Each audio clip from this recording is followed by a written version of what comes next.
సిద్దిపేట జిల్లాలో విషాదం చోటు చేసుకుంది. హుజూరాబాద్ డిపోకు చెందిన ఆర్టీసీ బస్ డ్రైవర్ హార్ట్అటాక్తో చనిపోయాడు.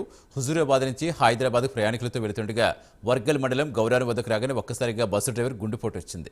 వెంటనే బస్సు రోడ్డు పక్క ఆపాడు డ్రైవర్. ఇది గమనించిన బస్సులో ప్రయాణికులు దగ్గరలో ఉన్న ఆసుపత్రికి తరలించే ప్రయత్నం చేశారు.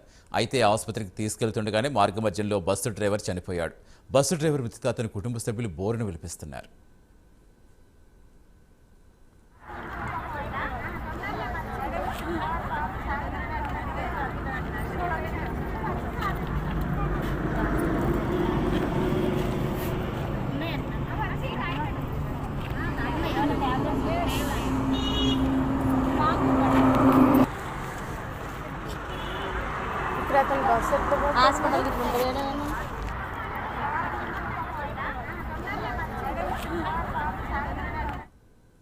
సిద్దిపేట జిల్లాలో విషాదం చోటు చేసుకుంది. హుజూరాబాద్ డిపోకి చెందిన ఆర్టీసీ బస్సు డ్రైవర్కి హార్ట్అటాక్తో చనిపోయాడు.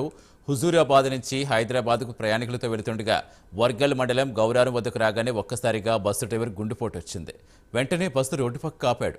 ఇది గమనించిన బస్సులో ప్రయాణికులు దగ్గరలో ఉన్న ఆసుపత్రికి తరలించే ప్రయత్నం చేశారు. అయితే ఆసుపత్రికి తీసుకెళ్తుండగా మార్గ మధ్యంలోనే బస్సు డ్రైవర్ చనిపోయాడు. బస్సు డ్రైవర్ మృతితో అతని కుటుంబ సభ్యులు బోరున విలిపిస్తున్నారు. హైదరాబాద్ డ్రైవరు స్పెషల్ ఎయిర్ కింద డిఆర్డిఏ మాట్లాడుకొని ప్యాసింజర్లు తీసుకొని పోతుండగా గౌరవరం బస్ స్టేషన్ దగ్గర హోటల్ దగ్గర టిఫిన్ చేస్తుండగా ఛాతీ నొప్పి లేసిందని ప్యాసింజర్లు చెప్పగా వాళ్ళు తీసుకొచ్చి గజ్వేల్ బస్ స్టాండ్లో గజ్వేల్ హాస్పిటల్లో జాయిన్ చేశారు. ఏమంటే నాకు ఫోన్ చేశారు. హైదరాబాద్ జీఎం గారు ఫోన్ చేయగానే హఠావుడిగా నేను అక్కడ వెళ్ళిపోయి డాక్టర్ గారితో మాట్లాడి రమేష్ గారి దగ్గరికి పోయారికి తుదిశ్వాస విడిచారు.